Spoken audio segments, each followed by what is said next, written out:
I'm Ashley. And I'm Jackie. Welcome back to Dumb Witch Club. Ooh, welcome to Dumb Witch Club. This is our special, extra special Halloween edition. Yay! This is so fun and exciting. It's so fun. If you're not watching this and you're just listening to this, you're missing out. You are, and you should try to watch it. But if you're not going to go through all the trouble, we can just tell you, like, we have our usual setup with our centerpiece, but we have, like, tea lights all around. That's our lighting, and it's really soft and pretty. It's beautiful. And our centerpiece is a little witchy and mystical. It's cute. We have cute outfits on. We do. We have cute little matching baby witch hats, but they're different colors. Adorable. I love this. This is so much fun. It is fun. Love Halloween. Love Halloween. I mean, it's like the witchingest night of the year, isn't it? I mean, come on. Witchingest is a great word. Thanks. I don't know if I made that up or not, but I will. Perfect. Yes. I love it. I love it too. And we have a lot of fun in store today. Yes, and actually, like, my spirits are rising, no pun intended, because we're out here. So it's very fun. Should we do a card pull? Let's do a card pull. I cannot wait to see what this deck gives us. And in fact, may I and you may draw? Okay, great. And I may. Yes. Amazing. Fun. Last week we were like, ew, no. Don't want that, which thinking back on things now, I'm like, oh, well. Okay, but it's like we said. But it didn't help anything. It wouldn't have helped anything. No, but it's like we said. You already knew. I mean, you didn't know exactly what you're talking about right now, but we knew what that card was. We're like, whatever, we don't need you. No, like, we goodbye. Didn't need You're not giving us any insight. Get out of here. So then we picked a different one. And we picked a different one. It was more fun. Okay. All right. Let's see what we get now. This one was calling to me. The veil. Ooh, I was just about to say it's the witchingest night of the year because the veil is so thin. It's thinner and thinner and thinner every day, and I'm totally feeling that, and no wonder I picked this, and it was like, pick me. Yes, let me see. The light is dim. Yeah. It's quite possible your eyes have become the fog in which you dwell. I was literally just saying that. Oh my goodness. How weird. A half-swallowed glimpse of all that you truly are or can be, that the tears you bleed are ready for the storms to turn the skies inward. That is a lot, and I'm not sure I can absorb all of that. Here you go. Wow. Yes.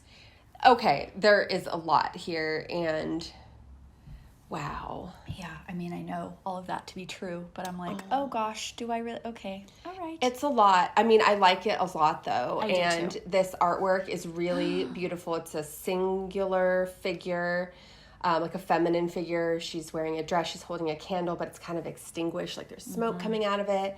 And she's got it's all black and gray illustration. So it's kind of a gray dress and like this gray veil. She's kind of walking down a stairway or a path. So she's like, I think, stepping boldly into the darkness, ready to lift the veil, maybe to, I don't know. I'm mixing metaphors, but. No, but I like, because she's also wearing sort of a veil. Yes. So it is kind of mixing those things. And I like that. It's like bride of darkness kind of thing, which, hell yeah. Love that. All about it. So I really like that. Obviously, this whole deck is Samhain themed, but that card, I feel like, is really encapsulating the energy of this moment and this season. It makes me so excited. Me too. Yay. Yay. Great card pull. We love it. We love our deck. Love it. Love that deck. Okay. Okay. All right. Yeah. We have to do it, right? Mm-hmm. Okay. Yeah. Okay. We have to do why though, because we always do it. Yeah. So we are going to do it. Even though sometimes we have not done it in some episodes. Yeah, we've forgotten a couple of times. Well, sometimes we were just like, we won't do a why though with this or whatever. That's true. We could have done that today. We could have done that today. We didn't discuss that, and so we just kind of went routine, but we totally could have done that today, but yeah, whatever. Well, I guess the good news / bad news is, the bad news is we are, as of recording, still in the middle and awaiting this lunar eclipse. Yeah. We're in the middle of eclipse season. But when this airs, it will be over. It will be over. So. Yes, it will be over. And then, I don't actually think there's too much. I mean, one of the things I'm really excited about, actually, I think is going to be good. So, that's okay. Well, what is that? Okay, well, there's something that comes before it, but I'll just say the thing I'm excited about. Yeah, who cares? Because it's a last quarter moon. Coulda, woulda, shoulda known. Duh. But I'm particularly excited about this last quarter moon because it's in Leo. Oh, I love a moon in Leo. Well, and I think it's perfect because it's the last quarter moon in Leo in Scorpio season. And, okay, so, like, personally, something about me, I love that energy because I feel like, especially as a Scorpio, like, I need that energy right now. The Leo energy, yeah, you're saying. Because it gets really dark, it gets really deep. I just pulled the veil card. Like, it really starts to get heavy for me at this time of year. And it can be very easy to kind of, and this is true for anybody, not just if you're a Scorpio, you get sort of into like the depths of things. And it's kind of like the dying part of the year and things are changing and, you know, I don't know, you're facing all kinds of different things in your mortality and whatever. So I feel like this last quarter moon in Leo, I feel like it's giving us that like courageous heart to face, not to ignore those things, you still have to do it, but to face those things with that lion-hearted like mentality, but also honoring, because it's not just that, but it's honoring who you truly are and like the things that you really want or love about yourself or whatever. So it's like giving you that fire to encourage you to get through it. I think you're right. And I think like in the darkest times, sometimes all you have to hold on to is yourself. Yeah. And if you can just hold on to yourself, and then you keep walking and you end up somewhere else. Yeah, exactly. So I think that I'm looking forward to that. I think that's going to be good. That's November 5th that's happening. No, that I do think you're right. I think it is much needed. And gosh, I'm just feeling like very emotional right now talking about it and just knowing things. And so anyways. And we're going to be together on that day. So true. I'm really excited. They're like, when are you not together? Valid. Okay. Unfortunately, there are times that we're not together. There are times when we're not. But this day we are, and it's a special day. And I feel like that's for a reason. And I feel like that's amazing. So I think you're right. I also have noticed, and this is just sort of like a personal comment, this last year, like during moons in Leo, like have been really significant things they have going on for me. And some of it, I mean, was not ever really known, like, oh, the moon's in Leo, so let's do this thing. But it was like events that have been planned, and it just like, oh, that's when the moon's in Leo, you know? So it's been really cool this whole year. It's been interesting. So I'm really glad to know, and I wasn't 100%, I didn't already know that this is also one of those occasions. So it is. Yeah, makes me happy. Makes me happy too. I'm excited. That's really good. Do you have anything else specific for why though? Because I have like kind of like a general thing that I wanted to say. Just one thing. It's on November 4th, so right before last quarter moon in Leo, is that Saturn goes direct in Pisces. And I'm just mentioning it because I think it's an interesting thing with like the energy of what Saturn brings, which is very much that kind of like strict accountability sort of it's the authoritarian kind of timekeeper. Yeah, exactly, with Pisces. So you know, the complete opposite. So I love when that happens though, because I feel like it brings a like a gravity to that energy. Like Saturn is giving you permission and in fact instructing you, like, honor those dreams, honor those things that you're envisioning and you're thinking about, and don't let, you know, the detractors detract from that. Like, really hold firm to your boundaries around that like those things are valid and you can make them, you know, happen. Like, you can manifest them. There's nothing that says that this isn't going to happen. So I like the combo of that energy. I feel like that's also really nice for this time of year too. Yes, and I love your interpretation of that, because I think someone, and not that it's not valid to interpret it different ways, of course, but I think someone could also interpret that like, oh, Pisces is there just dragging down your goals and ambitions, like into the depths, into the muddy waters, and just slowing it up, and like you're getting lost on the side and you're losing track of your focus, you know? But I think, no, I really like what you were saying. Good. I like it too. And yeah, you can certainly have different interpretations, and honestly too, like sometimes your initial interpretation of it or your response to it maybe isn't serving you. Like maybe, it does serve you to look at it in like a little bit more of a positive or like growth oriented way. Sometimes maybe it doesn't, and that's okay. Either way it sort of resonates with you is fine. Not everything has to be like, you are really good about reminding about this. Like not everything has to be wholly negative or wholly positive. You can flip that a little bit to your own, wishes and desires and things like that. Yes. Aries rising. I know. Do it the way that works for you. You're like, just change it. Just change it. I'm like, doesn't mean that. Am I allowed? And you're like, yeah. Who's telling you you're not allowed? I'll tell them that you are. And I'm like, it's nobody. It's me. Yeah. And you're like, well, tell yourself. I'll tell you. Exactly. No, so my thing was just a little more general. I just really wanted to, I know we acknowledged when Venus went into Virgo recently. And I feel like, I don't know, I always get up in my head with this Virgo shit, right?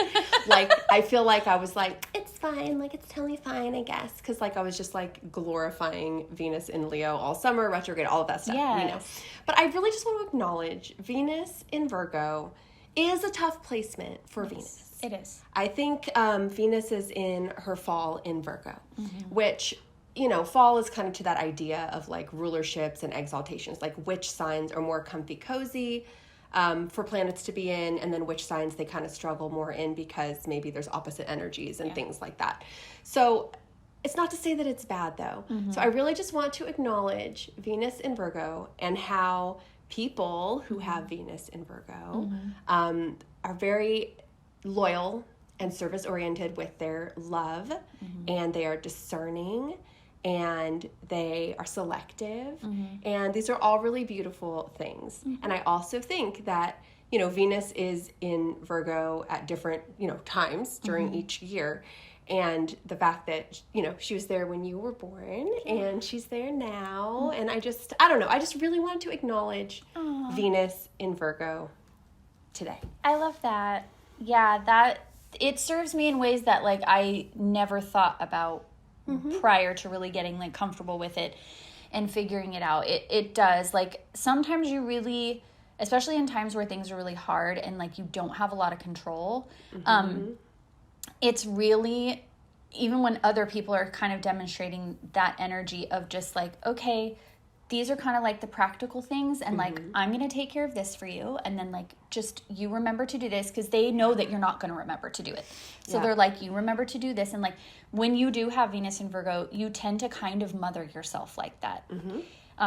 Because it is that energy, that sign has that energy. Yeah. So you do tend to kind of like do, and that's sometimes the exact right thing that you need. It's not like the sexiest thing ever, but it's helpful. It's beneficial. So. And I know that you've had an evolution of accepting sort of that energy in your chart and in you. But I have seen you lean on that a lot more recently. Yeah. And it's really heartwarming to see. Oh, thanks. So I'm very proud of you. Oh, well, thank you. That's very sweet. Didn't know you were going to say that. I didn't either, but you're not as dumb of a witch as you used to be. I'm not. Still dumb, though. Still in the club. Don't kick me out. Okay, always. Thanks. Never kicking out. So, okay, I guess that was a good why, though. We were kicking and screaming into that why, though, and then we were like, oh my God, you're so great. I'm like, oh my God, you're so great. I'm like, oh my God, it's going to be in Leo, which I love, and you're like, oh my God, this is in Virgo, which is so cute. I know.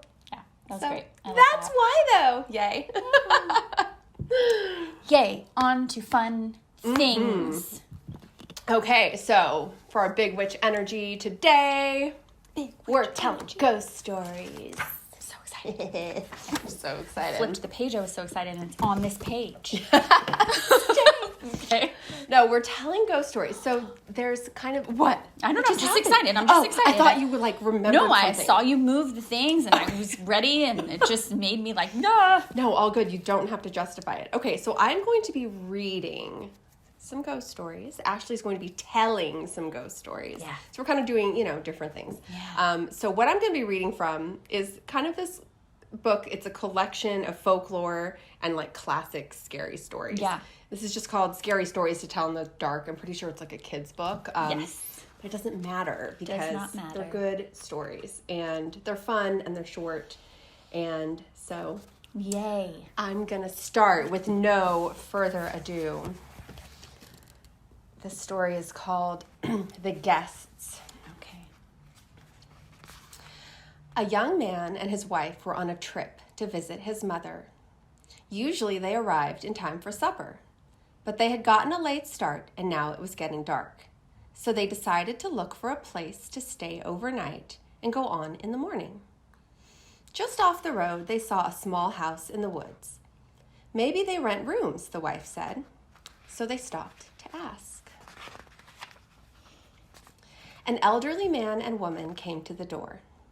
They didn't rent rooms, they said, but they would be glad to have them stay overnight as their guests. They had plenty of room, and they would enjoy the company. The old woman made coffee and brought out some cake, and the four of them talked for a while. Then the young couple were taken to their room. They again explained that they wanted to pay for this, but the old man said he would not accept any money. The young couple got up early the next morning before their hosts had awakened. On a table near the front door, they left an envelope with some money in it for the room. Then they went on to the next town. They stopped in a restaurant and had breakfast. When they told the owner where they had stayed, he was shocked. "That can't be," he said. "That house burned to the ground, and the man and the woman who lived there died in the fire." The young couple could not believe it, so they went back to the house. Only now, there was no house. All they found was a burned-out shell. They stood staring at the ruins, trying to understand what had happened. Then the woman screamed. In the rubble was a badly burned table, like the one they had seen by the front door, and on the table was the envelope that they had left in the morning. I love things like that. I love stuff like that. That is so spooky. So classic and good, It's right? so classic and so good and so short. Like, it's so amazing how someone can write something so short and it's so impactful. That's hard to do. Yeah, there's yes, it's an entire story and it's short, but there's like a whole story in that. Yes, and like different layers and different twists and stuff. Like, there's like Yes. 2 major twists in there. That's nuts. I also like this story or these types of stories too because you can really see how you could embellish it into a much larger story if you wanted to or Totally. whatever. That's a great one. I loved it. The guess. I never guess twists too, so it's always just so enjoyable for me because She's always shocked. Damn. I'm like unbelievably shocked. It's actually really quite dumb. Like the amount that I read, and you would think that I would start to know these. I don't. But I also hate it when we're like watching something or I don't know, and people are just like, Yes. oh, it's the it's whatever. the guy. It's that. So It's, obvious. yeah. I hate that. I know. And then, I don't know. I hate that too. Because it takes you out of it. And even if I could start to figure those things out, I don't do it because, well, then what's the point of even watching this or whatever? Sometimes even if I think that stuff, I just don't say it. Yeah, I don't say it. Because also, like, I'm wrong in the end anyway. I don't Exactly. want I'm to say it always and then be wrong. like, oop, guess not. Exactly. And I don't want to ruin it for other people. I'm not trying to be the author of this thing. No, exactly. So That was was the so first good. story. Yay. Okay, so now, and I have no idea what you're going to talk about. Okay, so what I'm going to talk about, so my mother, I've talked about my mother before. Love. Love her. Amazing. She's an angel. She's an angel on this planet. She is.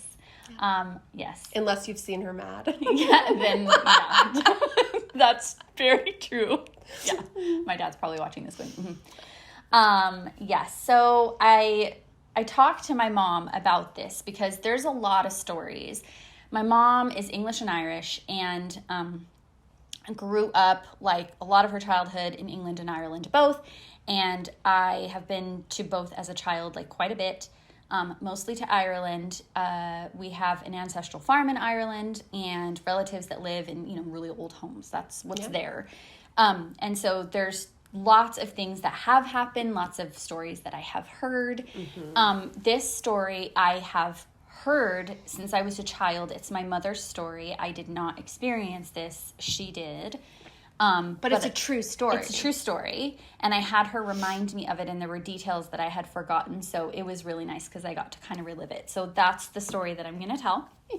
This first one. Yes, it's very exciting. Okay, so my mother, when she was a child, she would spend some time in Ireland, and then she had grandparents that lived in a really small little, not even a town, it's a hamlet. It's so small that they can't even call it a town. It's a hamlet in England called Neston, which is in the Cheshire area. So kind of like English countryside area. And her grandmother and grandfather lived in this very old house in this very little town. And there was like a cemetery that was really spooky. And there's stories about that as well. But they lived on a lane. And the lane in front of the house was called Buggin Lane. Oh, no. Which is hilarious. It's amazing. The name of it is just hilarious. But apparently it's Buggen, which is like very English. You know, just like these like bananas words that they like created. Like who knows where they came up with, but it's very British. So Buggin Lane, okay? And there's a legend, a story in this town, and my great-grandmother, my mom's grandmother, told her this story, that there was a couple that lived in this house at the end of the lane. It was a big house, a really grand house, but at that point when my mom was a child, it looked spooky and kind of in disrepair. And so, you know, people were like, what's going on with that house? So the story was that during World War II, when England was experiencing a lot of air raids and there was sort of a lot of just like violence being heaped on this small country, there were a husband and wife that lived in that house, and he was like a super evil, cruel person. Oh. And that they knew this. They had like known these people in life. Her grandmother did. And that he murdered his wife. Yeah. He murdered his wife, and he waited to murder his wife when the air raids were happening. Oh my God, that is so that awful. No one could hear her. So he killed her, and he didn't just kill her. He hacked her to pieces and, like, beheaded her. Oh, my God. Yeah. So then they discovered that he had done this at some point or whatever. And it was horrific and awful and everything. And so he didn't get away with it. He didn't get away with it. I don't know exactly what happened and how all that went down, but he apparently didn't get away with it. They knew that that's what happened. And I love that this is being told to a child, but this is just how it is. So my mom's grandmother, tells her and her sister, my aunt, like this story. And like everyone knows this story. And now the ghost story part of it. Oh, that's just the backstory. That's just the crime part. Oh, yeah. Okay. The ghost story part of it is that she said on certain nights, and I can't remember what she said, but certain nights, whatever, her ghost would appear walking down Buggin Lane, appearing to look for her head. Like a shadowy, headless woman. Yeah. Looking for her head. Yeah. So, of course, my mother's completely interested in this, and my aunt, sort of being dragged along to this. So they decide at one point in time, one night, that they're going to stay up and sit in this sort of picture window in my great-grandmother's house and watch for this ghost. And my mom said that they sat in this room that was my grandfather's room, and he had taxidermy in there and had sort of birds that were like in mid-flight. You know how people have these that's how, sort of taxidermy? And that it freaked her out bad because like it was dark. They couldn't turn on the lights because they didn't want anyone to know they were doing this. So she said it was like already a creepy room, creepy vibe. There was like birds all over. And they're waiting to see this ghost. And then all of a sudden, at the end of the lane, they see this shadowy figure. Looks like it doesn't have a head. And my mom flips out and is like screaming. Then my aunt is flipping out screaming, and apparently they fell out of this picture window. They were like perched up in it and they fell out of the picture window. And so then of course like were discovered that they were doing this. And my mom is like, I swear that I saw it. And this was not just like, oh, a funny story. She was like, my Nana was like, this is factual. Like, I knew these people. I knew what happened. I know this has happened. And people have seen her. And this is the legend of Buggin Lane. That is amazing. Yeah. I hate it. I know. And I love it. I hate it and love it too. That is awesome. Yeah. Ooh, very good. Very good. Yeah. Okay. I love that yours are true stories. Yeah. Like, for sure. These could also be true. They could also be true. But we don't know. Okay. So this is more of a poem, and it's actually a song. Okay. But I don't, like, know the tune to sing it as a song or Okay. hum it as a song. It's probably a pretty simple thing. But it's called the Hearse Song. Ooh, I like this. Don't you ever laugh as the hearse goes by, for you may be the next to die. They wrap you up in a big white sheet, from your head down to your feet. They put you in a big black box and cover you up with dirt and rocks. All goes well for about a week. Then your coffin begins to leak. The worms crawl in and the worms crawl out. The worms play pinochle on your snout. They eat your eyes, they eat your nose, they eat the jelly between your toes. A big green worm with rolling eyes crawls in your stomach and out your eyes. Your stomach turns a slimy green and pus pours out like whipping cream. Oh. You spread it on a slice of bread, and that's what you eat when you are dead. It's the most grotesque thing. Oh my God. Yeah. You know, I have heard, I think I know, because I've heard people sing the part, like the worms go in, the worms go out. Like, I feel like I know that. Yeah, I think it's that. It's just like a little hum, sing, songy little, yeah, it's like yeah, exactly. It reminds me of something that like we would have sang in elementary school for like a Halloween. Well, maybe not all those details. No, but like some kid on the playground will be singing it. You know? And like getting in your face about it. Yes, and like it's gonna happen to you, and you're like, okay, Brandon, stop. Yeah, literally. Yes, exactly. So, you know, I liked it. I thought it was fun. The cherry on top was the spreading it on the piece of bread. I mean, it was all this nasty stuff, and you're just a corpse. But then all of a sudden, you're reanimated so that you can spread your own, you know... Yeah, slimy guts that have been eaten by worms. Onto bread and eat it, because you need something to eat. That's what you eat when you're dead. That's insane. Yeah. And I adore it. It's great. I love it too. So that's fun. Okay. That's fantastic. Now you get to tell another one. Okay, I'll tell another one.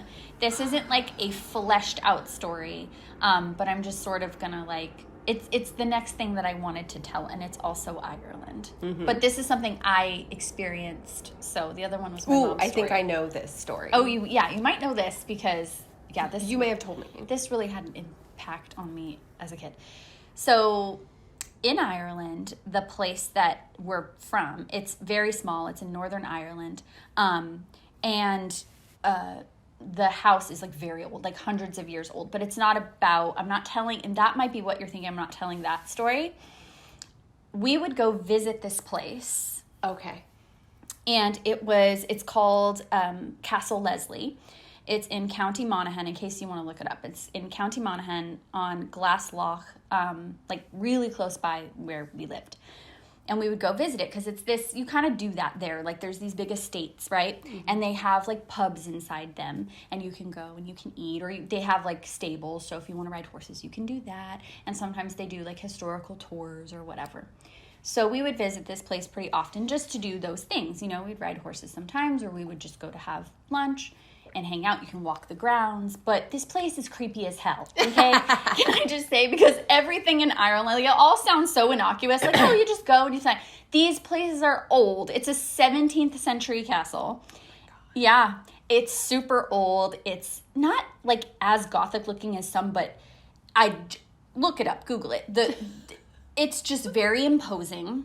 It's just terrifying. And so one time, because my parents are my parents, they decided we should do this like spooky tour of this place where they like emphasize, because it's not spooky enough, and I'm not already creating all these things in my head. They're like, let's go do this, it'll be fun. I was like 7 years old, I don't know, totally just too young for this. And we go, and I'm freaked out from the second we like enter this place. It's so scary, and they're telling us all these really spooky stories, and I'm not going to say them. You can look up some of them, and my dad's kind of joking about a lot of it because I think he just like wants to kind of lighten the mood, and he can tell like, okay, this is kind of a lot. So he's joking about it. My mom is probably seeing like a million spirits. She's like not saying anything, right? She's just like, okay, we're just doing this. The worst part, we go down into the basement. We're standing in there, and it's, when I say basement, okay, it's like this cellar. You feel like you're going to die. Like, just be buried down there. It's like Cask of Amontillado. So scary. Like, there's no light. It's terrifying. There's this panel on the wall, and this panel has numbers on it, and under each number is a little bell. Just this, like, little brass bell. And the person who's giving the tour says that those bells used to correspond upstairs to the different rooms, and they were numbered, and the servants would know which ones went to which one, right?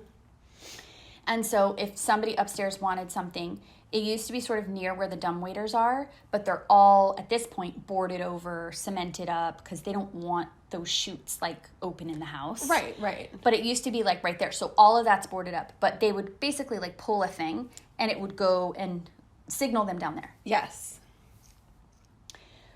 So she tells us this, and then she says to us that despite it being boarded up and not in use anymore, that they sometimes spontaneously ring. And I want to throw up, and I'm standing there like, get me out of here. What is happening to my life? Like, can I please just leave? And one of them starts to tinkle on the wall. I took off. What, if anybody knows me, they know right now, like, fight, flight, I'm flight. 100%. 100%. Jackie knows this. A lot of people know this. Flight. You get left behind. Sorry. I'm not thinking about anything, but I gotta get out. I was like up the stairs. My mom's like, where'd she go? I was gone. It was one of the scariest things I've ever been through. And my dad afterwards tried to say like, oh, they did that on purpose. Like, they do that on purpose. They do not. That's one thing about them. Like, first of all, they don't have to do stuff like that on purpose because haunting stuff happens there all the time. Yeah, it's not like the Haunted Mansion at Disneyland where it's set up to be on a loop of what's the next group do the scary thing they're, moving through. No, it's decidedly not. It's a 17th century castle. They're not doing stuff like that. They don't have to do stuff like that. And they take it all kind of in stride, like, oh yeah, that just happens. It was terrifying. And it was at the end, after they told us all these other horrific things, like really crazy things. And so I was out the door. I'm like, I'm never coming back here. That was ridiculous. Yeah. Pretty scary. So go there if you want to. So, yeah, look it up and you go and see. You don't have to do that scary tour. I wouldn't do the scary tour, but, well, maybe I would now. Yeah. We should go. Okay. Maybe we'll go. Go to Ireland. We'll heal her childhood trauma. Yeah, exactly. I love that story. I mean, again, hate it and love it. Hate it and love it. Okay, so this story, well, I guess I'll say this afterwards. It's called Room for One More. Ooh, I like this. So a man named Joseph Blackwell came to Philadelphia on a business trip. He stayed with friends in the big house they owned outside the city. That night they had a good time visiting, but when Blackwell went to bed, he tossed and turned and couldn't sleep. Sometime during the night, he heard a car turn into the driveway. He went to the window to see who was arriving at such a late hour. In the moonlight, he saw a long black hearse filled with people. The driver of the hearse looked up at him. When Blackwell saw his hideous face, he shuddered, and the driver called out, "There is room for one more."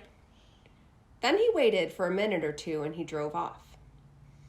In the morning, Blackwell told his friends what had happened. "You were dreaming," they said. Well, I must have been, he said, but it didn't seem like a dream. After breakfast, he went into Philadelphia. He spent the day high above the city in one of the new office buildings. Late in the afternoon, he was waiting for an elevator to take him back down to the street. But when it arrived, it was very crowded. One of the passengers looked out and called to him. "There's room for one more," he said. It was the driver of the hearse. Oh my God. "No thanks," said Blackwell. "I'll get the next one." The doors closed and the elevator started down. Suddenly, there was shrieking and screaming and the sound of a crash. Oh my God. The elevator had fallen to the bottom of the shaft, and everyone aboard was killed. That is horrible. So I want to say there's a Twilight Zone episode based on this folklore. It's called Room 22. Yes. Oh, yes. And it's about a woman. It's different. She's in a hospital, and she keeps having this recurring nightmare about Room 22 that she says goes to the morgue. And they're like, no, you couldn't know that. And she sees this nurse anyway. And then it turns out when she gets out of the hospital, there's the flight 22 she's supposed to get on. And she refuses. She has like a panic attack, basically. And then the plane crashes right after it takes off. And it's the same thing. She says, "Room for one more, honey." That's what the stewardess and the nurse lady say on it. Yeah. I hate that there's an elevator in it. Yeah, so this one, I mean, obviously it could be a lot of versions of it, but the idea is like a dream or a premonition. Yeah. That later on, I mean, obviously comes true. Mm-hmm. And you trust what you know, and then you don't succumb to whatever horrific death is, chasing you. But then it's like, you start thinking, like, is the person who's saying that death, like, coming for you? Exactly. It's got this, like, kind of sinister vibe, too, of, like, well, if and it's eventually going to happen to you if it's death that's chasing you. Yep. I love that. I love it, too. That's such scary stories to tell in the dark. It's so good. It is. It's so good. These are super fun. I loved hearing your stories. Thanks. And I loved reading these stories. I loved that you read them. It was fun. It was like being back in school and having the teacher read like to you. Campfires, like you're like, like scary stories at night or something. Or like you said, even in school, like when the library, the teacher would read stories. I always love that. I love reading out loud. I love reading out loud. Do you remember like doing that with your friends when you would get like a scary book like that or whatever, and you would read out loud to each other, pass it around? Oh, that was one of the best things. Totally. I miss that. So a little bit of nostalgia again, as usual, around this time of year. So I love that. I guess that sadly wraps up our big witch energy. It does. It does. It does. But I really enjoyed it. I did too. So that brings us to our last bit. Yes. Which is spell of the week. Spell of the week. I'm so ready. So what I decided to do was to go pretty straight on with a Halloween, but almost like Day of the Dead influenced kind of a spell. I love this. So Day of the Dead is like the day after Halloween. Usually it's November 1st, sometimes November 2nd, depending. But it's sort of in like Mexican tradition, and anyways, some of it can be sort of witchcraft involved, but a lot of it's not. It's sort of very Catholic as well. So, I also wore my rosary today. It's beautiful. Yes, thank you. Anyway, so this is a spell to reunite with a loved one. Oh, I love this. Okay. And again, as we do with Spell of the Week, it's pretty simple. All you're going to need is, you're going to need your candle. You're going to need a photo and or object that belonged to the person that you want to remember. This could also be a pet that you want to remember who has passed on. Very traditionally, marigolds are used in these altars that you're kind of building like an altar for this spell. But that's all you need. You can add anything to it. You can adorn it in any way, but that's kind of the basics. You need your candle, you need your object and or photo, and really that's about it. So all you're going to do is you're going to, as we do with spells, you're going to sort of open your circle. You can do a salt circle. You certainly don't have to. The altar kind of serves as the place to focus like your energy for the spell and contain it all there. But you're just going to call upon the memory of that person. And so I just had a little short suggested language. It says, I call on your spirit to visit me in rest and then be at rest. Oh. So all you'll do is just reflect and let that energy come to you, let whatever feelings, sometimes there's grief that comes out in these moments. Sometimes there's a sense of peace that you gain in these moments. But then you let your candle burn. You can either close the spell by burning out the candle, or you can leave the candle lit to extinguish itself, depending on what kind of candle it is. There's also a part of a tradition like this where you leave a candle lit for, days, if it's one of those kind that's safe for that. So you could also do that, bring that into it if you wanted. But that's my spell of the week for this week. Very sweet. I really like that. Thank you. That's a really simple, lovely way to honor this time of year. And if you do celebrate Dia de los Muertos, or if you just kind of like the tradition of that and sort of want to incorporate it, it's an easy way to do it without having to kind of go overboard, and have to get all these things. You don't have to do any of that. This is just a very simple way to do it, and I really like it. Thank you very much. I'm glad. I wanted to take advantage of the season. And really, a lot of this goes back to this notion that the veil is thin and that it is easier to sort of commune with the spiritual world. And if you have someone that's crossed over, this is a good time to just reach out and be with them and know that they're with you. That's lovely. Yes. I love that. I love it too. This was such a nice episode. It really I feel was. So warm and cozy and happy. It's like everything that Halloween is supposed to be, and we just encapsulated it into this little period of time together, and it was so good. I know, it was great. So I guess that does wrap it up though. So until next time, Stay witchy, friends. And stay dumb. Dumb Witch Club is written and produced by us, Ashley Sidner and Jackie Gerard at the Dumb Witch Clubhouse in Orange County, California. Produced and edited by Matt Heinemeyer, creative director and culture consultant Violet Turner. Original music by Ashley Sidner. And look us up on all your favorite social media platforms, including Patreon. Until next time, stay witchy, friends. And stay dumb.